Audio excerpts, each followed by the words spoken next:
நம்ம சொல்லிடலாம். சரி. அப்போ அதே மாதிரியே ஒரு கிரகத்துக்கும் ஒரு ஆதிபத்தியம் இருக்கு. சரி. இப்போ அதே மாதிரியே அந்த கேது வந்து இப்போ சில நேரத்தில் 5ஆம் இடத்துல உட்காந்துருச்சு அப்படின்னா நம்ம குலதெய்வத்தை என்ன பண்ணி வச்சிருக்காங்க, இதை ஏன் வழிபடலை, அது எந்த ஜெனரேஷன்ல இருந்து வழிபடலை. இப்போ 5ஆம் இடத்துல கேது தொடர்படுத்திச்சு அப்படின்னா குலதெய்வத்தை அணுகிறது இல்லை. அது வந்து எப்படின்னா சடனா வந்து இப்போ நேற்று ஒரு ஜாதகம் பார்த்த இடத்துல 5ஆம் இடத்துல கேது, 5ஆம் இடத்துல கேதுன்னா எல்லாருக்கும் 5ஆம் இடத்துல கேது இருக்காது. அப்போ ஜெனட்டிக்கா பார்த்தீங்கன்னா ஒரு 3 வருஷம், அதாவது 3 வருஷங்கிற 3 தலைமுறையை நம்ம தோன்றணும் அப்படின்னா கண்டிப்பா ஒருத்தர் தொட்டு மெதுவா தான் அது நகர்ந்து வந்திருக்கும். சரி. அப்ப என்ன அப்படின்னா அவங்களோட வழிபாடா இருக்கட்டும், அவங்க வந்து பண்ணின பாவங்களா இருக்கட்டும், இது எல்லாமே பாத்தீங்கன்னா நிறைய தொடர்ந்துகிட்டே இருக்கும். திருப்பி இந்த தேடுதல் அவங்கள்ட்ட பெருசா இருந்திருக்காது.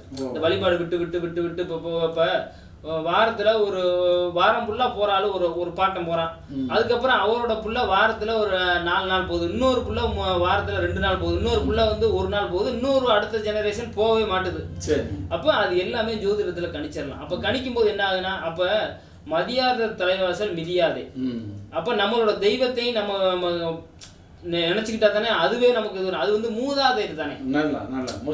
தெய்வம் அப்பங்கிற பட்சத்துல நீங்க நம்ம பெரியவங்க தானே தெய்வம். ஆமா, நம்ம தாய் தகப்பனுக்கு சோறு போடலைன்னாவே பாத்தீங்கன்னா எங்க போனாலும் எதுவும் பலன் இல்லை. அப்ப அப்படி இருக்கும்போது பாத்தீங்கன்னா அது ஒரு மூதாதையர். நீ அங்க போய் வழிபடல, நீ போய் பார்க்கல அப்படின்னா எப்படி அவர் அங்கே இருப்பாரு? அப்ப அதுக்குத்தான் அந்த கிரகம் வந்து அந்த இடத்துல உட்காந்து அது நீ எதுனால நீ பாதிக்கப்பட்டிருக்க அப்படி அந்த ராகு கேதுங்கிறது ரொம்ப தெளிவா உணர்த்தும். அத மிகப்பெரிய ஒருத்தனை வந்து உணர்த்துல இருந்து ராகு கேதுக்கு வலிமை கூட. அதை வந்து அவ்வளவு சீக்கிரத்துல வந்து கண்டுபிடிச்சு இது பண்றதுலாம் ரொம்ப நுட்பம் வேணும். அதுக்கு அடுத்த ரீதியா சனி பகவான் உணர்த்துவார், ராகுக்கு வந்து சனி உணர்த்துவார். அதுக்கு அடுத்த ஸ்டேஜுக்கு வந்து செவ்வாய் உணர்த்துவார். இது மாதிரிக்கே ஒரு கிரகத்துக்கும் ஒரு ஆதிபத்தியம் இருக்கு. அதுல மெயினா பாத்தீங்கன்னா இந்த ராகு கேது தான் வந்து மூதாதையர் சாபம் மட்டும் தான் நிறைய பேர் கல்யாணம் தடையாகிறது. அதே மாதிரி பொருளாதாரத்துல சில பேருக்கு பிரச்சனை ஆகுறது, பேசுற சூழ்நிலை பிரச்சனை ஆகுது. இந்த ராகு கேது வந்து ரொம்ப பர்டிகுலர் பார்க்கலாம். அதுக்கு அடுத்துதான் சனிங்கிறது ஒரு பாதிக்கப்பட்டுச்சு ஒரு ஜாதகத்துல பண்ணியிருக்கு அப்படின்னா அவன் என்ன பண்ணியிருப்பான் அப்படின்னா அடிமை, அதாவது ஒரு ஆதிக்கத்துல இருக்கும்போது ஒரு மனிதர்களை வந்து அடக்குமுறை பண்ணியிருப்பாங்க, கீழ்நிலை மக்களை அடக்குமுறை பண்ணியிருப்பாங்க. ஒரு 2ஆம் இடத்துல சனி இருக்கு அப்படின்னா பாத்தீங்கன்னா கீழ்நிலை மக்களோட அவனோட முன்ஜென்ம கர்மா என்ன பண்ணியிருப்பான் அப்படின்னா கீழ்நிலை மக்களோட பணத்தை அபகரிச்சு அவன் பண்ணியிருப்பான். அப்ப அவர் 2ஆம் இடத்துல அதுதான் கர்மா. அப்ப அது 2ஆம் இடத்துல உட்கார்ந்து இருக்கும்போது என்ன பண்ணும் அப்படின்னா பாத்தீங்கன்னா அப்ப பொருளாதாரத்துல பணம் சம்பாதிக்கல ஏகப்பட்ட தடையை கொடுக்கும். அது காரணம் என்ன? 2ஆம் இடத்துல சனிக்கு வந்து அவருக்கு முன் ஜென்மத்துல அதாவது இல்லாத ஏழ்மைப்பட்ட மக்கள்கிட்ட அன்னாடங்காட்சிக்கிட்ட அபகரிக்கிறது. இப்ப ஒண்ணுமே இல்லைங்க, இந்த பிச்சைக்காரன் இருக்காங்க, யாசகம் வாங்குறவங்கள வச்சு பிசினஸ் பண்ற உலகம் இப்ப இருக்கு. அப்ப அவரோட கர்மா என்ன பண்ணும்? அதுதான் சனி. அதாவது அவங்கள வச்சுட்டு இவர் வந்து அதாவது அது யாருன்னா சனிங்கிறது இவங்க, ராகு தான் வந்து அவர் யாரு அந்த ஓனரா ஆளுகளை கொண்டு வந்து இறக்கி விட்டுட்டு யாசங்க வாங்க வச்சு போட்டு பணத்தை வாங்குறாரு பத்தி அவரு ராகு, இவர் சனி தொடர்படுத்துறாரு. ஆனா இது எல்லாமே எப்படின்னா பாத்தீங்கன்னா திருப்பி அவரோட குழந்தை என்ன ஆகும் அப்படின்னா ஆட்டோமேட்டிக்கா டோட்டலாவே யாசகம் பண்ற நிலைமைக்கு போயிடும். அடுத்த ஜெனரேஷனே மாறும். இதுதான் சனி ராகு தொடர்படுத்தினா அந்த வேலை செய்யறாங்க. இப்ப அதே மாதிரி தான் ஒரு கர்மா. இப்ப சுக்கிரன் ராகு இணைஞ்சிருச்சுன்னு வைங்களேன், பிரார்த்தல் பண்றாங்கல்ல, அது சுக்கிரன் ராகு. ஒரு பெண்ணை வச்சு விபச்சார தொழில் பண்றவங்க வந்து சுக்கிரன் ராகு. அது தொடர்படுத்திச்சு அப்படின்னா அது கர்மஸ்தானத்துல 10ஆம் இடத்தோட தொடர்படுத்திச்சுன்னா அவன் அந்த தொழிலை பண்ண போறான். அது வந்து அது தனி ஒரு அழகான அதை சுக்கிரன் தொடர்படுத்தி அப்படின்னா அது சுக்கிரன் வலுப்பட்டு ராகுவோட உட்காந்துருச்சு அப்படின்னா வேற மாதிரிக்கே ஒரு லெவல்ல பண்ணிடும். அதுதான் அது மாதிரி ஒரு கிரகத்துக்கும் அவனோட கர்மா என்ன அது. ஆனா அதெல்லாம் வந்து நிவர்த்தி பண்ணிக்கிட்டாங்க அப்படின்னா நல்லது. ஆனா அவங்களுக்கு வேணா இதா இருக்குமே தாண்டி கண்டிப்பா பாத்தீங்கன்னா அவங்களோட சந்ததியில டோட்டலா அவன் எந்த ரீதியா என்ன இப்ப வந்து ஒருத்தர் வந்து தப்பான முறையில சம்பாதிக்கிற அந்த பணத்தை அப்படின்னா கண்டிப்பா அவரோட சந்ததி அந்த தொழிலை ஒருத்தர் வந்து பிரார்த்தனை பண்றாங்க அப்படின்னா அந்த சந்ததி பாத்தீங்கன்னா அவ பிள்ளைங்களே அந்த லைனுக்கு போயிடும்.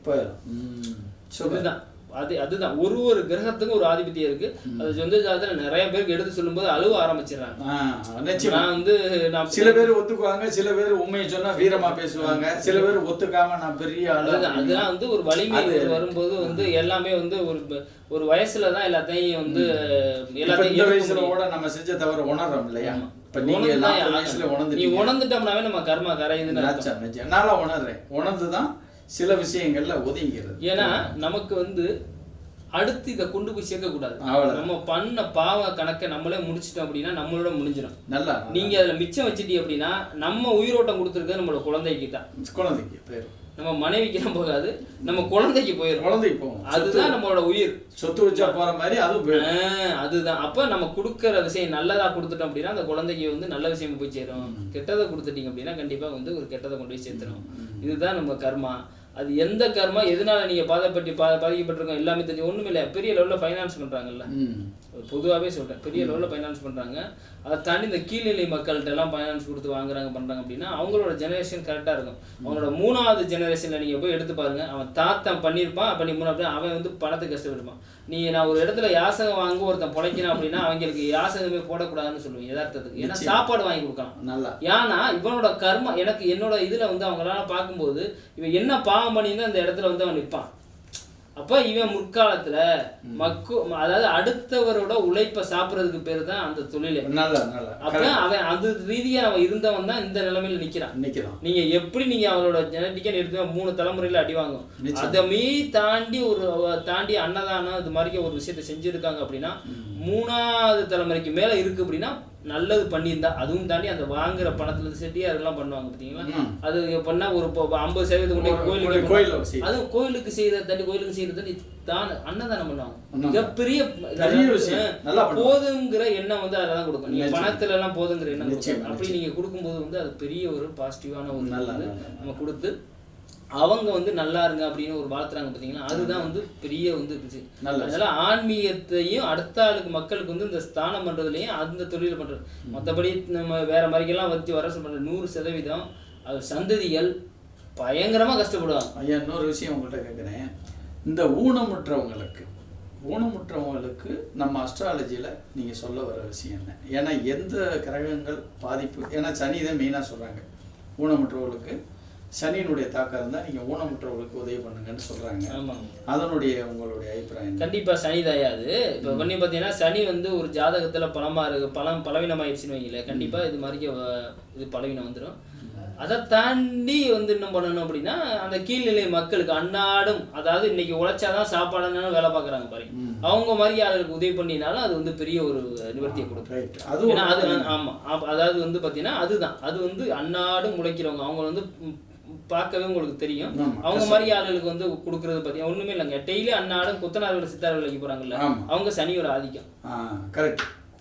நாடும் டெய்லி உத்தம சித்தார் அடிமை தொழில் செய்யறவங்க எல்லாருமே அதுதான். அதுதான் 2ஆம் இடத்துல ஒரு மனிதனுக்கு சனி உட்கார்ந்துருச்சு அப்படின்னா அவர் வந்து 10ஆம் இடத்துல தான் கர்மகாரகன். தொழில் பண்ணி இது பண்ண அவர் 2ஆம் இடத்தை தொடர்படுத்திட்டாரு அப்படின்னாவே பணம் சம்பாதிக்கிற பிரச்சனை இருக்கும். அதை தாண்டி இந்த சனி அப்போ அவன் முன் ஜென்மத்துல இது மாதிரி ஒரு பொருளாதாரத்துல கண்டிப்பா கஷ்டப்படுவாங்க. ஆனா அது என்னன்னா இவங்க சார்ந்த இந்த அடிமை இந்த அடிமை ஜீவன வேலைக்கு போறாங்கல்ல, அவங்கள வச்சு பாத்தீங்கன்னா இப்போ ஒரு 1000 ரூபாய் சம்பளத்துக்கு போறாங்க, 1050 ரூபா வாங்கிட்டு 50 ரூபா இவர் கமிஷன் எடுத்துக்கிறார். இந்த பிசினஸ் பண்ணுவார் இமிடியேட்டர். அது அந்த கீழே வேலைக்கு அனுப்பிவிட்டு இவங்க பண்றாரு இந்த மாதிரி தொழில் வேலை செய்யும். ஆனா வந்து அதுவே வந்து அது வந்து அவர் தொழிலுக்கு அது, பட் அதுவே வந்து கர்ம கணக்குல தான் சரி. இதுதான் இதெல்லாம் ஒரு நிறைய வந்து ஜோதிடத்தை தான் இருக்கு. அதை தாண்டி பார்த்தீங்கன்னா சனியோட ஆதிக்கங்கிறது கீழே விளிம்பு நிலை மக்கள் பிளஸ் இந்த மாதிரி கை கால் ஏதோ ஒரு குறைபாடு உள்ளவங்க அப்படிங்க அவங்களுக்கு ஹெல்ப் பண்ண அப்படின்னா அந்த சனியோட ஆக்டிவேஷன் வந்து இது பண்ண. அது மாதிரி எள்ளெண்ணெயில வந்து விளக்கு போடுறது, அது வந்து நம்ம பாரம்பரியமா நம்ம வந்து சொல்லிட்டு இருக்கு. அதை தாண்டி வாழ்வியல் பரிகாரமா பண்ணணும் அப்படின்னா அந்த மக்களுக்கு இது பண்றது. அது மாதிரி இந்த வயசானவங்க கை கால் முடியாம இருக்காங்க பாத்தீங்களா, அவங்க மாதிரி ஆளுகளுக்கு அந்த மாதிரி ஒரு உதவிகள் செஞ்சா இன்னமும் ஒரு வந்து, ஏன்னா சனியோட ஆதிக்கம் அதிகமா இருக்கவங்களுக்கு இளமையிலே நிறைச்சிடும் தலையெல்லாம். கரெக்ட். அதை நான் பார்த்துருக்கேன். லக்கணத்துல எல்லாம் சனி உட்கார்ந்தோ இல்லை இது மாதிரி தொடர்படுத்திட்டா இளமையில தலையை நிரப்ப கொடுக்காம இளமையில முதுமையை கொடுக்குற சூழ்நிலை கொடுக்கும். அப்ப நம்ம வந்து முதுமையான பண்றது வந்து சனியோட ஆதிக்கம் அந்த மாதிரி பண்றவங்களுக்கு வந்து ஹெல்ப் பண்றது வந்து பெரிய ஒரு பாசிட்டிவா இருக்கு. அந்த சனியை திருப்திப்படுத்திட்டோம் அப்படின்னா கண்டிப்பா இது எல்லாமே கர்ம கணக்குல தான் வரும். அதை வந்து நிவர்த்தி பண்ணி இதோட விட்டுட்டு போயிடணும். நம்ம எப்படி நம்ம சொத்து சுகத்தை நம்ம பிள்ளைக்கு கொடுக்கணும்னு நினைக்கிறோமோ அது மாதிரி நல்ல விஷயம் நம்ம சொத்து சுகம் கொடுக்கணுமோ இல்லையோ நம்மளோட கர்மாவை நம்ம சந்ததிகள்கிட்ட கொண்டே விட்டுறக்கூடாது. இதுல வந்து நம்மளுடைய கிரகங்களையும் மிஞ்சி சித்தர்களால எனக்கு தெரிஞ்சு சில இப்போ நான்லாம் என்னுடைய 44வது வயசுல எனக்கு கணக்கு முடிய வேண்டிய கணக்கு அதை மீறி இன்னைக்கு ஐயா கணக்கம்பட்டியார் புண்ணியத்தில் இன்ன வரைக்கும் வண்டி ஓடிக்கிட்டு இருக்கு. அவர் வந்து சில விஷயங்களில் சொல்லும்போது